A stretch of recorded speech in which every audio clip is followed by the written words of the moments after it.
নমস্কার। সর্বপ্রথমে আমি ইন্টারন্যাশনাল বেদান্ত সোসাইটির তরফ থেকে আপনাদের সবাইকে স্বাগত জানাই। নতুন বছরে শুভেচ্ছা আপনাদের সবাইকে। আপনারা যে যেখানে আছেন সবাই ভালো থাকুন, সবাই ঈশ্বরকে নিয়ে ভালো থাকুন। কারণ নিজেদেরকে নিয়ে, নিজেদের চাওয়া পাওয়া এগুলো নিয়ে আমরা সহজাতভাবে ভালো থাকতে পারি না, আমাদের ভেতরে কষ্ট এসেই যায়। তাই জন্য বলছে যদি ভালো থাকতে হয় তো ঈশ্বরকে নিয়ে আমরা ভালো থাকতে পারি একমাত্র। আজকে আমরা দেববাণী থেকে আলোচনা করব। আমরা আগেও যখন চর্চা করতাম, আধ্যাত্মিক চর্চা করতাম, আমরা দেববাণী থেকে করছিলাম, তো তারপরের থেকেই আমরা কন্টিনিউ করব।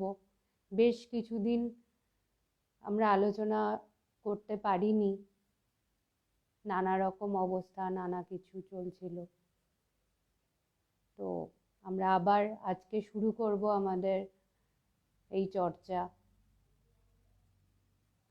আধ্যাত্মিক চর্চা আমাদের সব সময় দৈনন্দিন জীবনে করা উচিত, কেননা এর থেকেই আমরা ভালো থাকতে পারি, মনটা ভালো থাকে। কেননা আর যে বিষয়গুলো আছে সেই বিষয়গুলো আমাদের খুব একটা সবসময় ভালো রাখতে সাহায্য করে না। তাই জন্যে যত যাই হোক না কেন এটা কন্টিনিউ করা আমাদের, যত আমরা পারবো করতে আমরা ততই ভালো থাকব। তো আমরা আজকে স্বামীজির দেববাণী থেকে একটু আলোচনা করব। বলছে যে জগৎটা আমার জন্য, আমি কখনো জগতের জন্য নই। খুব সুন্দর একটা কথা দিয়ে আমরা শুরু করছি। সহজ অথচ অ্যাপ্লিকেশন দরকার। কারণ যে কোনো জিনিস শুধুমাত্র বইয়ে থাকলে হয় না। আমরা সবসময় যেটা বলে থাকি যে জীবনে প্রয়োগ করাটা বিশেষভাবে জরুরি। তো সেখানে তাই বলছে যে জগৎটা আমার জন্য, আমি কখনো জগতের জন্য নই। যেমন ধরুন, আমরা যখন জন্মগ্রহণ করছি, আমাদের জীবন আস্তে আস্তে বেড়ে চলেছে, আমরা সামনে সমস্ত কিছু দেখছি, তো আমাদের ভেতরে সহজাতভাবে এটা আসে যে আমি যা দেখছি, আমার সৃষ্টির পরে আমি যা দেখতে পাচ্ছি এটাই আমার জগৎ। সব কিছু তো আমার সামনেই আছে, এটাই আমার জগৎ। কিন্তু বলছে যে যখন তুমি দেখছো বলে তাই তোমার এটা জগৎ। তুমি যদি এভাবে না দেখতে তাহলে কিন্তু এটা তোমার জগৎ হতো না। কেন? বলছে বেদান্ত কি? বেদান্ত প্রতি মুহূর্তে বিচার করতে শেখায়। বেদান্ত বলে না যে তুমি এড়িয়ে চলে যাও যে কোনো সাবজেক্টকে, যে কোনো সমস্ত কিছু আমি যা দেখছি আমার সামনে যা দৃশ্যমান প্রত্যেকটা জিনিসকে এটা বিচার করতে শেখায়। তাই বলছে যে তুমি যা দেখতে পাচ্ছ, তুমি দেখছো তাই তোমার জগৎ। যেমন এখন আমরা জেগে আছি, আমরা আলোচনা করছি, আমরা রয়েছি, তো আমি যা দেখছি সেটা কিন্তু এই মুহূর্তে রয়েছে।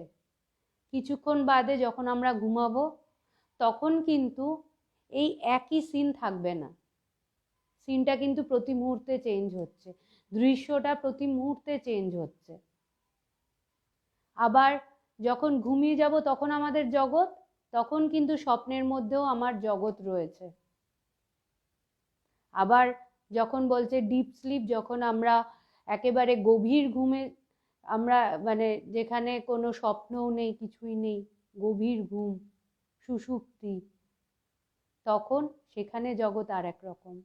তাই বলছে যে প্রতি মুহূর্তে আমাদের জগৎ আমরা যেমন ভাবে দেখছি, জগৎ কিন্তু সেইভাবেই পাল্টাতে থাকছে, সেইভাবেই আমাদের জগৎ। আবার আরো যখন মন ঊর্ধ্বে উঠতে থাকে তখন কি দেখি?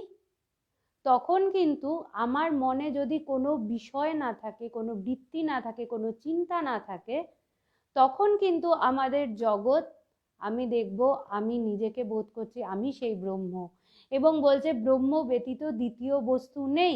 তখন কিন্তু সব কিছুই ব্রহ্ম। তখন কিন্তু আমি যা এতক্ষণ যেই দৃশ্যমান জগৎ আমার কাছে এটা ভীষণ ইম্পর্টেন্ট ছিল, যেটাকে নিয়ে আমি সব সময় ছিলাম, সব সময় থাকি, সেই জগৎটা কিন্তু চেঞ্জ হতে হতে হঠাৎ করে আমি দেখছি আমার সামনে কিন্তু আমি আলাদা করে যে দৃশ্যগুলো দেখছি সেই দৃশ্যগুলো কিন্তু আমার কাছে ওইভাবে মানে আমাকে ওইভাবে কিন্তু ভেতরে বিচলিত করতে পারছে না, টাচ করতে পারছে না। কেন? কারণ আমি ভেতরে যেটা বোধ করছি সেটা হচ্ছে আমি সেই ব্রহ্ম। আমি যখন ভেতরে বোধ করি আমি সেই, আমার বাইরে সব জায়গায় আমি একটাই জিনিস অনুভব করব, ব্রহ্ম ব্যতীত দ্বিতীয় বস্তু নেই, সেই এক ব্রহ্মই রয়েছে। তাই জন্য অটোমেটিক্যালি এই মুহূর্তে কিন্তু আমার জগৎটা তখন পাল্টে গেল। তখন কিন্তু আমি যেই জগৎ দৃশ্যমান, সেই দৃশ্যমান জগৎটা কিন্তু আমার কাছে আর এভাবে রইল না। আমি তখন দেখছি আমার জগৎটা কিন্তু পাল্টে গেল। আমি কি দেখছি? আমি এক ব্রহ্ম ব্যতীত আর কোনো বস্তুই দেখছি না। এই জন্যে বলছে যে তোমার মানে একটা বই রয়েছে বিবেক চূড়ামণি, সেই বিবেক চূড়ামণিতে বলছে যে দৃশ্যমান জগৎ যখন তোমার ভেতরে মিথ্যাত্ব, তোমার ভেতরে নিশ্চিত হবে যে যা দেখছো সবটাই মিথ্যে, তখনই কিন্তু তুমি অনুভব করবে তুমি সেই ব্রহ্ম। আমরা যেহেতু যা দেখি প্রতি মুহূর্তে এগুলো আমার কাছে সত্য বলে মনে হয়, তাই জন্যেই কিন্তু আমার স্বরূপ আমার কাছে প্রকাশিত হয় না। আমি যেই মুহূর্তে দেখতে পারবো, বুঝতে পারবো যে আমি স্বরূপত ব্রহ্ম, ব্রহ্ম ব্যতীত দ্বিতীয় কোনো বস্তু নেই, এটা যখন আমার কাছে ভেতরে বোধ হবে, বোধ হবে, তখন কিন্তু আমার বাইরের এই দৃশ্যগুলো আমার কাছে ক্লিয়ার হয়ে যাবে এগুলো সবটাই মিথ্যা। কেন মিথ্যা বলছি? কারণ আমরা এমন কোনো বস্তু কি দেখতে পাই যেই বস্তুটা নিত্য আমার সাথে সব সময় আছে, যেই বিষয়টা আমার সাথে সব সময় আছে?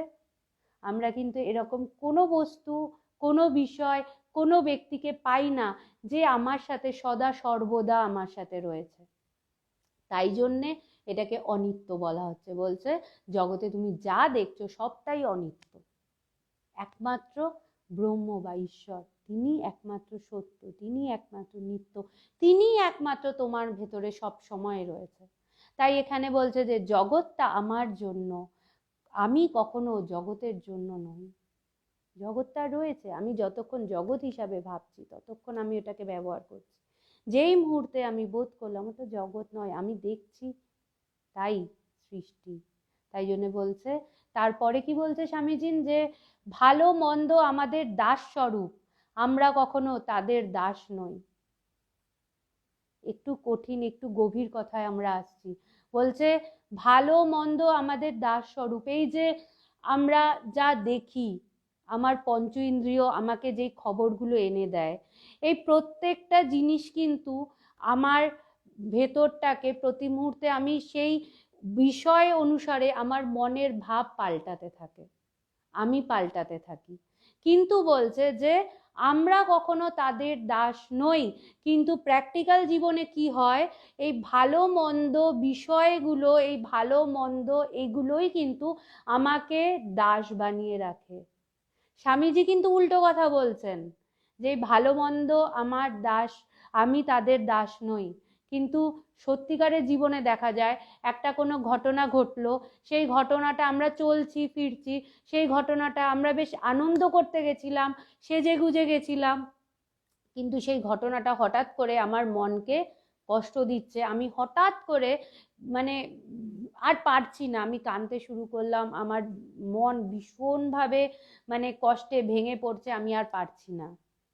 তো কি হলো, সেই বিষয়টা, সেই ঘটনাটা কিন্তু আমার মনের ভাবটাকে চেঞ্জ করে দিল। তার মানে আমার মন ওই ঘটনাটার দাস। এবং আমরা 99% মানুষ কিন্তু আমরা এইভাবে প্রত্যেকটা বিষয়, প্রত্যেকটা ঘটনার দাস। আমার মন তার মানে সেই যে বিষয়টা, আমি কিছুতেই সেই বিষয়ের থেকে নিজেকে আলাদা করে রাখতে পারি না। আমার মন কিন্তু প্রতি মুহূর্তে তার আন্ডারে থাকে। কখনো আমি ভালো থাকি, কখনো আমি খারাপ থাকি, আমি আমার স্বরূপে কখনোই থাকতে পারি না। প্রতি মুহূর্তে আমাকে কখনো এই চিন্তাটা, এই বিষয়টা আমাকে কখনো আনন্দ দেয়, কখনো দুঃখ দেয়। তাই বলছে যে ভালো মন্দ আমাদের দাস স্বরূপ, আমরা কখনো তাদের দাস নই। এটা মনে রাখতে হবে। স্বামীজির কথা আমরা আলোচনা এ কারণে করছি, স্বামীজি ভীষণভাবে মানে দৈনন্দিন জীবনে, প্র্যাকটিক্যাল জীবনের ওপরে কথা বলতেন, এবং তার কথাগুলো নিয়ে আমরা যদি ভাবতে পারি, জীবনে ইউজ করতে পারি, আমরা কিন্তু ভীষণভাবে ইন্সপায়ার হব, ভীষণভাবে আমার ভেতরে সাহস আসবে। বেসিক্যালি আমরা কিন্তু একটা গতানুগতিক জীবন যাপন করি, মানে একভাবে চলছে, নতুনত্ব নেই। আমরা নতুনত্বকে এক্সপেরিমেন্ট করতে আমার সাহস হয় না, আমার ভয় লাগে যে আমি যদি এইভাবে যাই, আমার যদি যেটা নর্মালি আমার জীবন চলছে সেই জীবন থেকে যদি আমি সরে যাই, যদি আমার কমফর্ট জোন থেকে আমি সরে যাই, আমরা ফেস করতে ভয় পাই, আমরা চ্যালেঞ্জ নিতে ভয় পাই। কিন্তু এখানে বেদান্ত শেখাচ্ছে প্রতি মুহূর্তে একটা চ্যালেঞ্জ নাও, জীবনটা ভীতুদের জন্য নয়, এই একটা জীবন আমরা পেয়েছি, সেই জীবনে আমরা সাহসের সাথে বাঁচি। তাই এখানে স্বামীজি বলছে যে পশুর স্বভাব উন্নতি করা নয়, বরং যে অবস্থায় আছে সেই অবস্থায় পড়ে থাকা। বলছে আমরা মানে পশুদের স্বভাব কি? পশুদের স্বভাব, পশুদের ভেতরে সেই বুদ্ধিটা নেই, সেই বিচার করার ব্যাপারটা তাদের ভেতরে থাকে না, যে তারা নিজের সাথে নিজের লড়াই করে নিজেরকে ইমপ্রুভ করবে। তারা দেখা যায় যে তারা নিজের সন্তানকেই নিজে মেরে ফেলছে। তাদের ভেতরে এত হিংস্রতা, এত যে মানে আমি আমারটা নেব, আমরা মানে সে তার বাচ্চার জন্য ভাবছে না। তাই জন্য বলছে যে আমাদের মধ্যে এই তফাৎ কেন, আমরা কিন্তু মানে একে অপরের জন্য ভাবতে পারি, কিন্তু বলে না অনেক সময় যে পশু সুলভ ব্যবহার, মানে সেখানে আমরা দেখি হিংস্রতা, আমরা কেউ কাউকে সহ্য করতে পারছি না, আমরা কেউ কাউকে আপন করে নিতে পারছি না, আমরা সবাই সবার বলছে এটা আমার লাগে, আমরা মানে শুধু নিজের জন্যে প্রতি মুহূর্তে গোছাচ্ছি, নিজের জন্যে গোছাচ্ছি, আমি ছাড়তে পারছি না। যে এতটা সহজ নয়। স্বামীজির এই কথাগুলোকে নিয়ে যদি আমরা ভাবতে পারি, অ্যাপ্লাই করতে পারি, তখন এক সময় কিন্তু আমরা দেখব যে আমি সেই জায়গায় যেতে পারছি। আমি যদি প্রথমেই এটা ভাবি যে মাতাজি এগুলো আলোচনা করছে, এটা প্র্যাকটিক্যাল না, যদি এটা প্র্যাকটিক্যাল না হতো তাহলে স্বামীজি এই কথাগুলো বললেন কেন? স্বামীজি তো সেই সময়েও মানে মানুষদের জন্য, আমাদের জন্যই, মানে আমাদের মতোই মানুষরা সেখানে তো সেই সময়েও ছিল এবং তারা শুনেছে।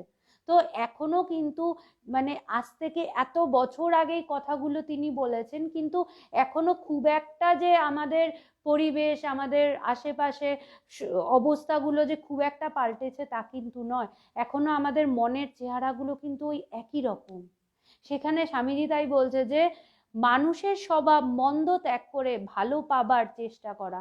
একটা জিনিস দেখবেন স্বামীজির যে কথার মধ্যে প্রতি মুহূর্তে কিন্তু একটা পজিটিভিটি, তিনি কিন্তু কোথাও বলেননি যে এই জায়গা থেকে আমরা উত্তরণ করতে পারবো না, এই জায়গা থেকে আমাদের ডেভেলপমেন্ট হবে না, এখানে আমাদের চেঞ্জ হবে না, একটা জায়গাতেও কিন্তু তিনি বলেননি। তিনি এই কথাগুলো বলছেন, তার মানে আমরা সেই জায়গায় পৌঁছাতে পারবো, আমাদের জন্য একটা লেভেল সেট করে দিচ্ছে যে আমরা এই জায়গায় পৌঁছাবো। তাই প্রথমে শুরুতেই কিন্তু মনের মধ্যে সংকল্প নিতে হবে যে আমরা এখানে পৌঁছাবো, আমরা আমাদের ডেভেলপমেন্ট করব, আমরা এই জায়গাটাতে পৌঁছাবো, এই সংকল্পটা কিন্তু আমাদের ভেতরে রাখতে হবে। এটা এই নয় যে এই কথাগুলো শুনলাম, ক্লাস শেষ হলো, আমরা বন্ধ করলাম, ব্যাস ভুলে গেলাম, না, এই কথা বলছে শ্রবণ, ভালো করে শুনতে হবে, শোনার পরে এই কথাগুলোকে নিয়ে আমাদের ভেতরে বিচার করতে হবে এবং অ্যাপ্লাই করতে হবে। তো তাই বলছে যে মানুষ কি করে, পশু আর মানুষের মধ্যে পার্থক্য কি? মানুষের স্বভাব মন্দ ত্যাগ করে ভালোটা পাবার চেষ্টা করা। এই ভেতরেই চেষ্টাটা যেন থাকে যে মন্দ ত্যাগ করে ভালোটা পাবো, মানে আমি এমন কোনো কাজ করব না যেই কাজটা আর একটা মানুষকে কষ্ট দেয়। আমি কোনো কথা কাউকে বলার আগে আমি একটু ভাববো যে এই কথাটাই যদি আমাকে কেউ বলে আমার কেমন লাগবে। আমরা কিন্তু চট করে কথা বলে দিই, আমরা এটাও ভাবি না সামনের মানুষটার খারাপ লাগতে পারে। তাই জন্য বলছে যে আমরা এমন কোনো কিছু করব না, বলছে ঈশ্বরের চিন্তা দিয়ে, ঈশ্বরের কাজ ছাড়া আমরা যেই কাজগুলোই করি, ভালো মন্দ আপেক্ষিক কথা, কিন্তু আমরা যখনই নিজের স্বার্থ অনুসারে কাজ করি তখন কিন্তু আমরা খারাপটা করেই বসি, আমরা বুঝি না। কারণ স্বার্থ সিদ্ধি করতে গেলে কখনো ভালোভাবে কাজ করা যায় না, সেখানে আমরা নিজস্বতাটা এসেই যায়। তো তাই স্বামীজি বলছেন যে ডিফারেন্স করছেন পশু থেকে মানুষ, এবার বলছেন মানুষ থেকে দেবতা। ডিফারেন্সটা কি বলছেন যে আর দেবতার স্বভাব ভালো মন্দ কিছুর জন্য চেষ্টা থাকবে না, সর্বদা সর্ব অবস্থায় আনন্দময় হয়ে থাকা। খুব সুন্দর কথা, ভালো মন্দ কোনো কিছুর জন্যই চেষ্টা থাকবে না। কি হবে বলছে যে কোনো কিছুর জন্যই চেষ্টা থাকবে না, সদা সর্বদা আনন্দময় হয়ে থাকা। আমার স্বরূপ হচ্ছে আমি আনন্দ স্বরূপ। যেই মুহূর্তে আমি কষ্টে আছি মানে আমি আমার স্বরূপ থেকে দূরে আছি। যতক্ষণ তুমি ভেতরে অনুভব করবে তুমি সেই ব্রহ্ম, তুমি কখনোই কষ্টে থাকতে পারো না। আর যখন জীবনে কষ্ট আসছে, যখন জীবনে দুঃখ আসছে, তখন মেনে নিতেই হবে যে আমি আমার স্বরূপ থেকে সরে আছি, তাই জন্যে আমি কষ্টে আছি। তাই জন্যে বলছে যে এবার কি বলছে যে ভালো মন্দ দুটোর মধ্যে কোনোটাই যেন আমাকে এফেক্ট না করে। এটা কেমন ভাবে, এটা করা কঠিন। বলছে না অনেক সময় দেখবেন যে মানুষ বলে যে আমি আর সহ্য করতে পারছি না, আমি সংসারে আমি সহ্য করতে করতে আমি আর পারছি না, আমি ভেঙে পড়েছি, আমি মানে আর পারছি না সহ্য করতে। তো সহ্য করা অর্থাৎ কি, যে আমার জীবনে একটা ঘটনা ঘটছে এবং সেই ঘটনাটা আমার মানে না চাইতেও আমি সেটাকে মেনে নিচ্ছি। কেন মেনে নিচ্ছি? অশান্তির ভয়। আমি যদি এখানে কথাটা বলি তাহলে আমার সেটা কষ্ট হবে, আমি মানে সেখানে একটা ঝগড়ার সৃষ্টি হবে, সেখানে একটা বাজে সিচুয়েশনের সৃষ্টি হবে, তাই আমি আমার না চাইতেও আমি সেটাকে জোর করে মেনে নিই। সেটা হচ্ছে সহ্য করা। কিন্তু বলছে সহ্য বাইরে দিয়ে হয়তো আমি কথা বললাম না, বাইরে আমি কাউকে কিছু না বলে সেইখানটায় আমার কোনো অশান্তি হলো না, কিন্তু আমার মনের মধ্যে তো কন্টিনিউয়াস অশান্তি হতে থাকে এবং সেটা আরো যন্ত্রণাদায়ক। বলে না যে চোরা অম্বল আরো বেশি কষ্টকর, যেটা চেপে থাকে ভেতরে। চাপতে চাপতে চাপতে মানুষ যখন কাউকে কিছু বলতে পারে না, তার একটা অ্যাডভার্স কন্ডিশনে সে বলতে পারে না, একটা সময় কিন্তু সে বাস্ট করে, সে আর পারে না থাকতে, সে আর সহ্য করতে পারে না। তাই জন্য বলছে যে সহ্য করো না, নিজের মানে না চাইতে আমি কিছু সহ্য করছি, বলছে সেটা সহ্য করো না, সেটা আরো যন্ত্রণাদায়ক। তার থেকে ভালো আরো মনটা যখন আমি আমার বিষয়টাকেই চেঞ্জ করে দিই, যতক্ষণ আমি আমার বিষয়টাকে প্রায়োরিটি দেব। সাপোজ ধরুন আমি আমার সামনের মানুষটা, আমার যে যার কথা আমার ভালো লাগছে না, তাকে যদি বিষয় করি, আমার জীবনের বিষয় করি এবং 24 ঘন্টা আমি সেই বিষয়টা নিয়েই ভাবতে থাকি, তাহলে কিন্তু ওই বিষয়টা, ওই ঘটনাটা হয়তো অনেক আগে শেষ হয়ে গেছে, কিন্তু ওই বিষয়টা আমাকে কিন্তু কন্টিনিউয়াস সারা দিন ধরে আমাকে কষ্ট দিতেই থাকবে, আমার কিন্তু ওখান থেকে আমি বেরিয়ে আসতে পারবো না। সেই ক্ষেত্রে বলছে বিষয়টাকেই চেঞ্জ করে দাও, বিষয়টা ওই মানুষটা না হয়ে বিষয় ঈশ্বর হোক। মনের মধ্যে প্রতি মুহূর্তে বিচার করতে করতে মনটা এমন জায়গায় আসুক যে যেই যেই মানুষ যাই বলুক না কেন, সেই বিষয় সেই মানুষটা আমার কখনো বিষয়ই না, তার বিষয়ের যখন আমি চেঞ্জ করি ঈশ্বর একমাত্র আমার বিষয় হবে, তখন সামনের মানুষ যে যাই বলুক না কেন সেটা কিন্তু আমার ভেতরে ছুঁতে পারবে না। তখনই কিন্তু প্রকৃত হবে যে ওই জগৎটা আমার ভেতরে নেই, আমার ভেতরে আমি আমি নিজের স্বরূপে রয়েছি, আমি সেই আনন্দ স্বরূপ, আমি সেই জায়গায় রয়েছি। তাই বলছে যে কোনো কিছু সহ্য করতে চেষ্টা করো না যে আমি সহ্য করব, সহ্য করতে করতে এক সময় আর পারা যায় না। তাই জন্য বিষয়টাকে চেঞ্জ করো, যেটাই আসুক না কেন সেটা যখন তোমার ভেতরে ছোবেই না, তখন তোমাকে যন্ত্রণাই বা কিভাবে দেবে, আবার তোমার সেখান থেকে সুখই বা কি করে দেবে। যে সুখ দুঃখ দুটোই, মানে এখানে স্বামীজি খুব সুন্দর বলছেন যে সুখ কি জানো, বলছে সুখ কিরকম জানো, যেমন ছোট ছোট ছেলেরা খেলা করতে করতে কাদার মধ্যে থেকে কাচের পুঁতি কুড়িয়ে পেয়েছে, মানে খেলছে, খেলতে খেলতে ওই কাদাটার মধ্যে, কাদা যখন আমি হাত দিচ্ছি তো অটোমেটিক্যালি আমার হাতেও তো কাদাটা লাগছে, তাহলে ওই কাদাটাই তো আমার যন্ত্রণা, মানে আমি সুখ খুঁজতে গিয়ে সেখানে কিন্তু আমার দুঃখটা অটোমেটিক এসে যাচ্ছে, সুখ দুঃখ দুটোই একই সাথে এসে যাচ্ছে। তাই জন্য স্বামীজি বলছে সুখ খুঁজতে যেও না, সুখের সাথে সাথে দুঃখটাও আসবে। তুমি তোমার নিজের স্বরূপে থাকো, তুমি তোমার নিজের স্বরূপকে জানার চেষ্টা করো, এটাই আমাদের একমাত্র প্রায়োরিটি হোক। আমার বিষয়টা প্রতি মুহূর্তে আমি চেঞ্জ যেন করতে পারি, আমার বিষয়টা জগৎ না হয়ে আমার বিষয়টা ঈশ্বর হোক। আমার ভেতরে এই চিন্তা আসতে পারে, আমি যদি ঈশ্বরকে আমার বিষয় করি তাহলে আমি আমার জীবনে চলবো কি করে। বলছে যে ঈশ্বর এমন একটা বিষয়, সেই বিষয়ের মধ্যে সব কিছু আছে, একটা বিষয়ের মধ্যে সব কিছু আছে। আর আমরা যখন আলাদা আলাদা স্পেসিফিক কোনো বিষয়কে হাইলাইট করি, তখন ওই স্পেসিফিক ওই বিষয়টা তো থাকে, ঈশ্বর থাকে না, তিনি ওই বিষয়ের আড়ালে ঢেকে যান। তাই বলছে যে নিজের নিজে আমরা সবসময় কর্তা হয়ে থাকি এবং নিজের কর্তা থেকে আমার কর্তব্য, আমার এইটা করতে হবে ওটা করতে হবে, আমি নিজেকে সরাতে পারবো, আমার কর্তৃত্ব যত সরবে তত তার প্রকাশ ঘটবে। এই জন্য বলছে ঈশ্বর, বলছে মানুষই ভগবান। আমার গুরুদেব ভগবান খুব সুন্দর কথা বলেন যে মানুষই ভগবান, কিন্তু পার্থক্য কোথায়, আমরা প্রত্যেকে, আমরা সবাই ভগবান, কিন্তু আমাদের মধ্যে ডিফারেন্স এটাই হচ্ছে কারুর মধ্যে পূর্ণ প্রকাশ ঘটেছে, তাই আমি তাকে ভগবান বলছি, তাকে পুজো করছি, এবং যার ভেতরে আমার কর্তৃত্ব বিশালভাবে প্রাধান্য পায়, তার ভেতরে তার স্বরূপটা প্রকাশ পায় না। তাই স্বামীজি এখানে বলছে যে আমাদের দেবতা হতে হবে, হৃদয়টাকে সমুদ্রের মতো মহান করে ফেলো। স্বামীজি বলছে আমাদের দেবতা হতে হবে, তার মানে দেবতা হওয়া যায়। আমরা প্রতি মুহূর্তে, man is marching from truth two truth, not from error two truth. আমরা প্রতি মুহূর্তে আমরা এগোচ্ছি, আমরা উন্নতির দিকে এগোচ্ছি। সেটা আমাকে জানতে হবে যে আমার আমার আমার সামনের লক্ষ্যটা কোথায়, আমি কোন অবধি যেতে পারি। আমাদের ভেতরে এতটা সম্ভাবনা আছে, আমরা সেই জায়গায় পৌঁছাতে পারি। আমরা যদি এই বড় চিন্তা রাখি, বলছে নিজের ভেতরটাকে সমুদ্রের মতো বানাও।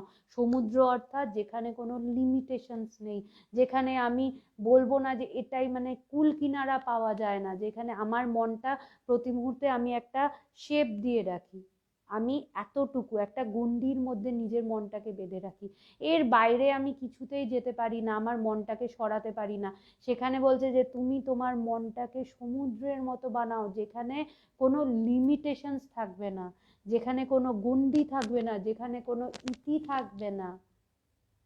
প্রতি মুহূর্তে ফ্লেক্সিবল হও, যেটা যখনই আসুক না কেন সেটা কোনোটাই যেন তোমাকে বিচলিত করতে না পারে। কঠিন, কিন্তু আমরা চেষ্টা করতে পারি। কঠিন বলে ছেড়ে তো দেওয়া যায় না। ভগবান সেদিন খুব সুন্দর একটা কথা বলছিলেন যে পরীক্ষাতে 100 নম্বরের অঙ্ক দেওয়া আছে, সেই 100 নম্বরের অঙ্কর মধ্যে কে কতটা করবে, যে যতটা জানে সে ততটা করবে। আর মানে আমার কিন্তু 100 নম্বরের অঙ্কটা দেওয়া আছে, এটা আমার উপরে নির্ভর করছে আমি কতটা করব। ঠিক একইভাবে মানে আমি কতটা এগোতে পারি এটা আমার ওপরে। আমার আমি ভগবানের মুখে একটা সুন্দর গল্প শুনেছিলাম যে মানে ঘটনা আর কি, একটা ছেলে সে খুব ভালো পড়াশোনায়, তো সে অঙ্ক পরীক্ষা দিতে গেছে। তো অঙ্ক পরীক্ষা দিতে গিয়ে সবাই মানে পরীক্ষা শুরু হয়ে গেছে, কিছুটা পরে সে ঢুকেছে, তো সবাই তো অঙ্ক করতে শুরু করে দিয়েছে। তো সে পেপারটা পুরোটা দেখলো, দেখার পরে সে একটা অঙ্ক করলো, করে পেপারটা সাবমিট করে সে বেরিয়ে গেল। তো টিচার বলছে এ কি, ও দেরি করে এলো, একটু একটা অঙ্ক করে ও চলে গেল, এটা কি ব্যাপার। তারপরে যখন রেজাল্ট বেরোলো, অটোমেটিক্যালি ও একটা অঙ্ক করেছে, ও তো পাস তো করতে পারবে না, কিন্তু ও একটা অঙ্ক করেছে, ও যেই অঙ্কটা করেছে সেই অঙ্কটা সারা ক্লাসে আর কেউ করতে পারেনি। ও এমন একটা অঙ্ক করেছে যেটা এক্সক্লুসিভ, সেটা মানে সবচেয়ে কঠিন অঙ্কটা ও করেছে। মানে ওটা ওর হায়েস্ট, মানে তার অন্য যেই অঙ্কগুলো সেগুলো তো আর সবাই করেছেই, এটা এক্সেপশনাল ক্যারেক্টার। তো ঠিক একইভাবে আমরা আমাদের লেভেলটা সেট করতে পারি। স্বামীজি বলছেন এখানে যে আমরা দেবতা হতে পারি, আমরা আমাদের হৃদয়টাকে বড় করতে পারি, সেটা আমাদেরকেই করতে হবে। আমরা যদি আশা করি আমাদের কেউ সবাই এসে করে দেবে, আমায় কেউ কিছু করে দেবে না, আমাকে আমারটা নিজেকেই করতে হবে, কেউ এসে কিছু করে দেবে না। আমরা এই জায়গাতেই দুর্বল হয়ে পড়ি। আমরা সব সময় এটা চাই যে আমার সবকিছু করে দিক কেউ, আমরা দুর্বল, তাই আমরা চাই আমার সবকিছু কেউ করে দিক। কিন্তু বলছে না, নিজেরটা নিজে করো। ঈশ্বর আমাদের প্রত্যেককে সবকিছু দিয়েছে, আমি কেন আরেকজনের ওপরে ডিপেন্ড করব যে কেউ আমাকে কিছু করে দেবে? কেন? এটা তো দুর্বলতার কথা। তাই স্বামীজি বলছেন যে জগৎটাকে একটা ছবির মতো দেখো, এইটি জেনে রেখো যে জগতে কোনো কিছুই তোমায় বিচলিত করতে পারে না, আর এইটি যেন জগতের সৌন্দর্য উপভোগ করো। জগৎটাকে ছবির মতো দেখো, মানে সেই ছবিটার সাথে আমি কানেক্টেড না। যেই দৃশ্যটা আমার সামনে, যে প্রতি মুহূর্তে এক একটা দেখবেন সব সময় একটা একটা দৃশ্য চেঞ্জ হতে থাকছে, এবং প্রত্যেকটা দৃশ্যের সাথে আমি কানেক্টেড হয়ে যাই বলে আমি কষ্ট পাই। সাপোজ আমরা সিনেমা দেখছি, সিনেমার মধ্যে কখনো যখন একটা রাগের কোনো সিন দেখায়, কোনো মানে হিংস্রতা, মানে একটা ঝগড়া হচ্ছে, মারপিট হচ্ছে, তো আমাদের ভেতরে কিন্তু ওই মানুষটার উপরে রাগ হয়, যে ভিলেনের ক্যারেক্টার করছে সেই মানুষটার উপর কিন্তু আমার ভীষণ রাগ হয়। কিন্তু প্রকৃতপক্ষে কিন্তু যে ভিলেনের ক্যারেক্টার করছে তার চরিত্র হয়তো ভীষণই ভালো, অ্যাকচুয়ালি তার জীবনে কিন্তু চরিত্র খুবই সুন্দর একটা ক্যারেক্টার, কিন্তু সে প্রথম থেকে যেহেতু ভিলেনের ক্যারেক্টার করে এসেছে, আমরা কিন্তু তাকে যখনই দেখি না কেন আমার কিন্তু তাকে দেখলেই রাগ হবে। কেন? আমি ওই ইমোশনসে তার সাথে কানেক্ট হয়ে গেছি। আবার যখন টিভিতে দেখি যে কেউ কাঁদছে, একটা দুঃখের সিন, সেটা দেখে দেখবেন মানুষও কাঁদতে থাকে। কেন? আমার মনটা ওই সিনটার সাথে কানেক্ট হয়ে গেছে। তো তাই আমার সামনে কিন্তু প্রতি মুহূর্তে দৃশ্যগুলো চেঞ্জ হচ্ছে, কিন্তু ওই দৃশ্যটা যে চেঞ্জ হচ্ছে আমি কিন্তু ওই দৃশ্যর সাথে কানেক্টেড, তাই জন্যে আমার কষ্ট হচ্ছে, আমাকে ওটা এফেক্ট করছে। কিন্তু আমি যদি ওটার সাথে কানেক্টেড না থাকি তাহলে কিন্তু আমাকে কিছুতেই সেটা কষ্ট দিতে পারবে না। তাই আমার কাজ হচ্ছে ওটার সাথে কিছুতেই কানেক্টেড না হওয়া। যত যাই হোক না কেন আমি কোনোভাবেই ওটার সাথে কানেক্টেড হব না। ওটা দেখবেন আস্তে আস্তে যেমন ভাবে প্রত্যেকটা সিন চেঞ্জ হতে থাকে, ঠিক তেমন ভাবেই ওই ওই একটা দৃশ্য, সেটা ভালোই হোক মন্দই হোক, প্রত্যেকটা দৃশ্য সেটা নিজের মতো করে কিন্তু সেটা চেঞ্জ হতে থাকবে। আমি যদি কানেক্টেড না থাকি ওটা আমাকে এফেক্ট করবে না। এটাই হচ্ছে বুদ্ধিমানের কথা। স্বামীজিও আমাদেরকে এটাই বলছে যে জগৎটাকে একটা দৃশ্যর মতো দেখো, এবং কি বলছে ওটাকে, তার সৌন্দর্যকে উপভোগ করো। আমরা উপভোগ করতে পারি? কেন পারি না? আমরা নিউট্রাল না, তাই উপভোগ করতে পারি না। আমরা যদি নিউট্রাল হতাম, আমার কাছে দৃশ্যটা যদি আমার সাথে অ্যাটাচ না থাকতো, আমি কিন্তু প্রত্যেকটা দৃশ্যকে উপভোগ করতাম। যে মানে ভিলেনের রোল করছে, আমি কিন্তু তার রোলটা দেখতাম, তার অ্যাক্টিংটা দেখতাম আমি, এবং আমি এটা ফিল করতাম, বাহ সে কি দারুণ অ্যাক্টিং করছে, তার ভেতরে যে কোয়ালিটিটা আমি সেটা দেখতাম। আমার ভেতরে কিন্তু তার, সে যে বাজে একটা অ্যাক্টিং করছে, মানে একটা বাজে লোকের অ্যাক্টিং করছে, ক্যারেক্টারটা আমি তখন দেখতাম না, আমি দেখতাম মানুষটার কোয়ালিটিটা, যে বাহ এ এত সুন্দর অ্যাক্টিং করছে যে আমার ভেতরে, মানে ওই রাগ দেখে আমার ভেতরেও রাগ উৎপন্ন হচ্ছে, মানে আমি তখন রিয়েলি ওই দৃশ্যটাকে আমি ভীষণভাবে রিয়েল ভাবছি আমার সামনে ঘটছে, কারণ আমি ওটার সাথে অ্যাটাচড হয়ে যাচ্ছি বলে। তাই জন্যে বলছে যে আমি যখন অ্যাটাচ হব না, আমি নিউট্রালি দেখব, তখনই আমি জগৎকে উপভোগ করতে পারবো। নচেত আমি জগৎকে কিন্তু উপভোগ করতে পারবো না। আমার প্রতি মুহূর্তে জগৎ আমাকে নিয়ে খেলতে থাকবে। কখনো সে আমার সামনে একটা ভালো সিন নিয়ে আসবে তো আমি আনন্দ পাবো, কখনো একটা বাজে সিন নিয়ে আসবে সেটা আমাকে কষ্ট দেবে। এই ভালো মন্দ এই খেলার মধ্যেই আমার জীবনটা শেষ হয়ে যাবে, এর বাইরে আমি কিছুতেই বেরোতে পারবো না। তাই স্বামীজি বলছেন যে এখানে স্বামীজি একটা গল্প বলেছেন, আমি আগেও একবার হয়তো বলেছিলাম, আমি আবার বলছি গল্পটা, যে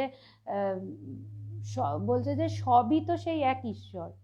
আমি যদি এই ভালো মন্দের ঊর্ধ্বে যাই, তখন আমি ঊর্ধ্বে কি দেখবো, যে ব্রহ্ম ব্যতীত দ্বিতীয় বস্তু নেই, সবই সেই ঈশ্বর। তো এখানে গল্পটা হচ্ছে যে একবার এক গুরুদেব তার শিষ্যকে শেখাচ্ছেন যে দেখো সবকিছুই ব্রহ্ম, ব্রহ্ম ব্যতীত দ্বিতীয় বস্তু নেই, জগতে তুমি যাই দেখছো সবই ব্রহ্ম। তুমি তোমার তোমার সামনে প্রত্যেকটা দৃশ্য, প্রত্যেকটা ব্যক্তি, যা কিছু আছে ব্রহ্ম ব্যতীত কিছুই নেই। তুমি সবকিছুকেই এইভাবে অনুভব করার চেষ্টা করো যে সবই সেই এক ব্রহ্ম। তো সে শুনলো, শুনে সে সেইভাবে বলছে সবই ঈশ্বর, তো তুমি সেইভাবে চলতে থাকো, তুমি তোমার দৈনন্দিন জীবনে এইভাবে চলতে থাকো। তো এবার সে গিয়ে মাঠে সে চাষবাস করছে, কাজকর্ম করছে। হঠাৎ এক সময় তার সামনে দিয়ে একটা হাতি আসছে। তো হাতি মানে সে ওখানে কাজ করছিল, তো হাতিটা অনেকটাই কাছে এসে গেছে। তো তখন সেই মাহুত বলছে তুমি সরে যাও, সরে যাও, এই হাতিটা নর্মাল না, ওর মাথায় একটু মানে সে একটু পাগলা হাতি আর কি, সে কিন্তু নর্মাল না, তাই তুমি সরে যাও, তুমি সরে যাও। সে মাহুতটা কনস্ট্যান্টলি তাকে কিন্তু বলে যাচ্ছে তুমি সরো, তুমি সরো। তো ও ভাবছে না সবই তো ব্রহ্ম, তো হাতিটাও ব্রহ্ম, তো আমিও ব্রহ্ম, সবই যখন ব্রহ্ম তাহলে আমাকে ও কি করবে, ব্রহ্ম ব্রহ্মকে তো কোনো ক্ষতি করতে পারবে না, তাহলে আমি কেন সরবো। ও ওইখানেই দাঁড়িয়ে আছে যে হাতিটাও ব্রহ্ম। এবার হাতিটা আস্তে আস্তে এসে ওর সামনে, একেবারে সামনে, সে যখন ওই রাস্তাতেই দাঁড়িয়ে আছে, হাতিটা সুর দিয়ে তাকে ছুঁড়ে ফেলে দিল। তো ও তো ভাবছে এটা কি হলো, হাতি সেও তো ঈশ্বর, সে আমাকে কষ্ট দিল, এটা কি হলো। তার তো একেবারে কোমরের হাড়টার ভেঙে গেছে, সে একদম বিছানায়। তো এই কথা শুনে তার গুরুদেব তো তাকে দেখতে এসছে। তো তখন বলছে গুরুদেব এটা কি হলো, আপনি বললেন সবই তো ব্রহ্ম, তাহলে এটা কি হলো। তখন গুরুদেব বলছে হ্যাঁ আমি তো বলেছিলাম সবই ব্রহ্ম, সবই ঈশ্বর। তো হাতিটা ব্রহ্ম এটা ঠিক কথা, মাউথটাও তো ব্রহ্ম, মাউথটাও তো ঈশ্বর। তো সেই মাউথ নারায়ণ যখন তোমাকে বলছে যে তুমি সরে যাও, তখন তুমি সরলে না কেন, সেই ঈশ্বরের কথাটা শুনলে না কেন, তুমি হাতিকে ঈশ্বর ভেবে তুমি তার সামনে দাঁড়িয়ে রইলে আর মাউথকে ঈশ্বর ভাবলে না। আমাদেরও কিন্তু এরকম দশাই হয়, আমরা আমাদের বুদ্ধি অনুসারে বিচার করি, আমার যাকে যতটুকু লাগে আমি সেটাকে আমার জীবনে ততটুকু ভাবে আমি রাখি, আর বাকিটুকুকে আমি সরিয়ে দিই, বাকিটুকু আমি সেটাকে প্রায়োরিটি দেই না। আমি আমার মতো করে ভালো মন্দ বিচার করি, আমার ভালো লাগার ওপরে আমি আমার ভালো মন্দ বিচার করি। যদি দেখতেই হয় সবই ব্রহ্ম, তখন নিজস্বতা থাকবে না। আমার ভেতরে যতক্ষণ নিজস্বতা আছে, আমি যতক্ষণ আমার ইচ্ছাকে অ্যাপ্লাই করছি, ততক্ষণ কিন্তু সবই ব্রহ্ম এটা বোধ হলো না। যখন আমি বোধ করব সবই ব্রহ্ম, তখন কিন্তু আমার নিজস্বতা থাকবে না, আমার চাওয়া আমার পাওয়া এটা আমার লাগে এই নিজস্বতাটা থাকবে না। তখন কিন্তু আমি সম্পূর্ণভাবে তার উপরে নির্ভর করব, আমি তাকে করতে দেব, আমি কিন্তু তার হাতের পুতুল হব। এটা এত সহজ নয়। তাই জন্য বলছে আমরা যেন মানে প্রেফার না করি যে এইটা আমার ভালো লাগছে তাই আমি এটাকে প্রেফারেন্স দিচ্ছি। যদি আমি ভালো লাগাকে প্রেফারেন্স দিই, তাহলে আমাকে কষ্টটাকেও ওয়েলকাম করতে হবে। স্বামীজির একটা খুব সুন্দর কবিতা আছে, যে কালী দি মাদার, স্বামীজি লিখেছিলেন, তার বাংলাটা রয়েছে যে বৃত্তিরূপা মাতা। সেখানে আমার খুব ভালো লাগে, এই ভগবানের মুখে প্রথম শুনেছিলাম এবং ওই দুটো লাইন আমার ভীষণ ভালো লাগে।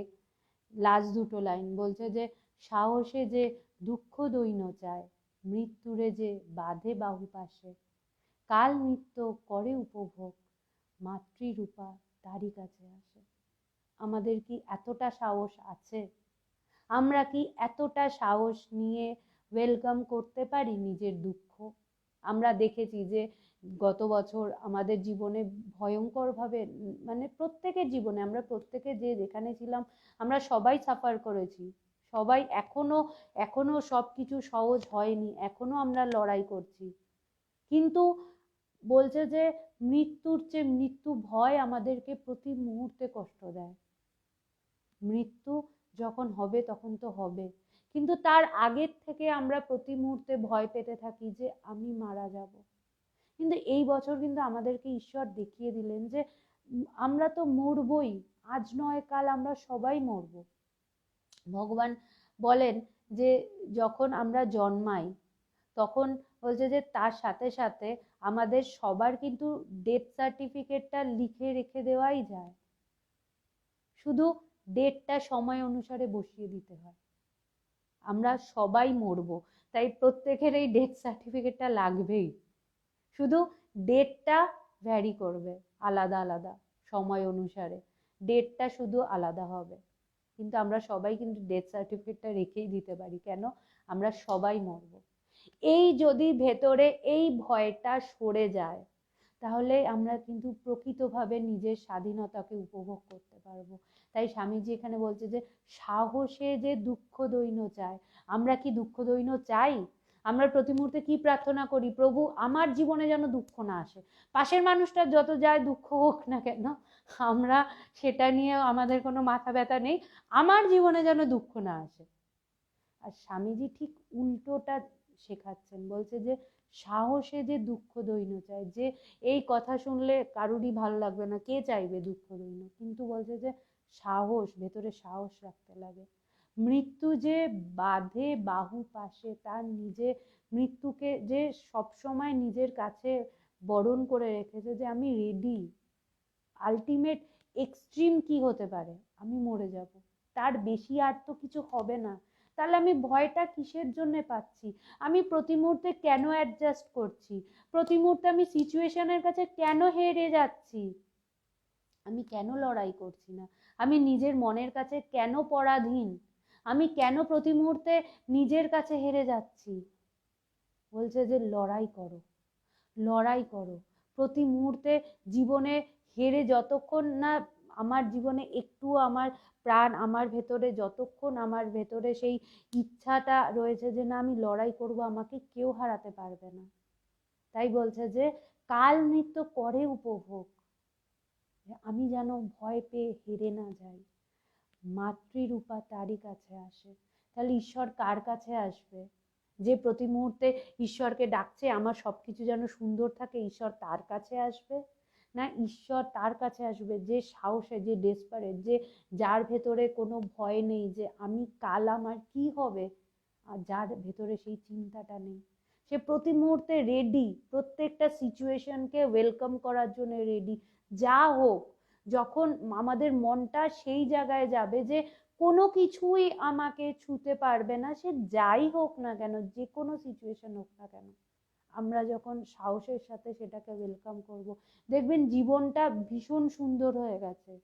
তখন জীবনে সত্যি কোনো দুঃখ থাকবে না, গ্যারেন্টিড। নাহলে স্বামীজি এই কথাটা লিখে যাবেন না, না হলে আমরা এত বছর পরেও এই আলোচনা করব না এই কবিতাটা নিয়ে, যদি এই কথাগুলো মিথ্যা হতো। ভেতরে আমরা এই দুর্বলের মতো জীবন যাপন করে যে আমার ওই মানুষটার সাথে অ্যাডজাস্ট করতে হবে, কেন? ওই মানুষটা ছাড়া আমার চলবে না, আমরা এইভাবে চলি। কিন্তু আমি যদি এটা ভাবি আমার সাথে ঈশ্বর আছে, আমার ঈশ্বর ছাড়া আর কাউকে লাগে না, ঈশ্বর যতক্ষণ আমার ভেতরে আছে আমার আর কাউকে লাগে না, আমি শুধুমাত্র ঈশ্বরের উপরে ডিপেন্ড করে থাকবো। ভেতরে যখন এই বেপরোয়া, এই সাহস আসবে, তখন কিন্তু আমার জীবনে আমাকে কেউ ভয় দেখাতে পারবে না। তাই স্বামীজি এখানে বলছে যে কিছু পাওয়ার চেষ্টা করো না, কিছু এড়াবার চেষ্টা করো না, যা কিছু আসে গ্রহণ করো, যদ ইচ্ছা লাভ সন্তুষ্ট হও। কোনো কিছুতে বিচলিত না হওয়াই মুক্তি বা স্বাধীনতা। আমরা স্বাধীনতা দিবস পালন করি, কিন্তু প্রকৃতপক্ষে আমরা কি কেউ স্বাধীন? আমরা আমাদের মনের কাছে পরাধীন। আর বাইরের লোকের কাছে তো ছেড়েই দিন, সেটা তো আছেই, আমরা তো প্রতি মুহূর্তে দাসত্ব স্বীকার করেই আছি, আমরা সাহস করে কিছু বলতে পারি না, আমরা প্রতি মুহূর্তে দাসত্ব জীবনই যাপন করি। আমরা বলছে যে এইখানে, তাই স্বামীজি বলছেন যে কিছু পাওয়ার চেষ্টা করো না। পারবো আমরা থাকতে? চেষ্টা করে দেখি না, একটু শুরু করি, যে কিছু পাওয়ার চেষ্টা করব না, কিছু এড়াবার চেষ্টাও করো না, যে এড়িয়ে যাব না, ফেস করো। এড়াবো কেন? আমরা ভীতু, আমরা দুর্বল যে আমরা এড়িয়ে যাব? ফেস করো, যা কিছু আসে গ্রহণ করো। কেমন করে? যে সেটা যেন আমার ভেতরে গিয়ে আমাকে এফেক্ট না করে, এবং কি কোনো কিছুতে বিচলিত না হওয়াই মুক্তি বা স্বাধীনতা। আমার স্বরূপ কি? আমি আনন্দ স্বরূপ। তাই আমার বাইরে থেকে যখন কিছু আমাকে আসছে, আমার সেটা আমাকে যখন টাচ করে না, তখনই কিন্তু আমি তো প্রকৃত আমার স্বরূপে থাকবো, আমি আনন্দে থাকবো। তখন আমাকে কে কষ্ট দেবে? কে আমায় ভয় দেখাবে? কে আমায় যন্ত্রণা দেবে? কে বলবে তুমি একা? কে বলবে যে তোমার কেউ নেই, তোমার কি হবে? কিচ্ছু হবে না, বেপরোয়া হও। স্বামীজির এই কথাগুলো প্রতি মুহূর্তে মনে রাখুন এবং এইভাবে চলার চেষ্টা করুন, দেখবেন জীবন একদিন ভীষণ সুন্দর হয়ে যাবে। প্রতি মুহূর্তে জীবনকে উপভোগ করা যাবে। আমি আমার গুরুদেবকে দেখেছি, তার 80 বছর বয়সে এখনো তিনি মানুষের জন্যে, তিনি এখন বাদুতে গেছেন, সেখানে এক বাড়ির থেকে আরেক বাড়ি, এক জায়গা থেকে আরেক জায়গা মানুষের কাছে যাচ্ছেন। তার জীবনের জন্য কোনো ভয় নেই। করোনার মধ্যে আমরা সবাই তো ঘরে বসে নিজের সেফটি দেখে আমি রয়েছি। তিনি, তার ডায়াবেটিস আছে, তার শরীর খুব যে ভালো তা নয়, কিন্তু তিনি কিন্তু নিজের জন্য ভাবছেন না। তিনি বেরিয়ে পড়েছেন, কারণ মানুষ তার কাছে আসতে পারছে না, বলছে মানুষ না আসতে পারুক, আমি তো তাদের কাছে যেতে পারি। তাই জন্য বলছে যে জীবনে আমরা যদি প্রতি মুহূর্তে ভয় পেয়ে বেঁচে থাকি, সেই জীবনটা কাপুরুষের জীবন, দুর্বলের মতো জীবন। সেই জীবনটা থেকে না থাকা ভালো। তাতে বলছে লড়াই করো, বাঁচো, বাঁচার মতো বাঁচো, শক্তিশালী একটা জীবন হোক।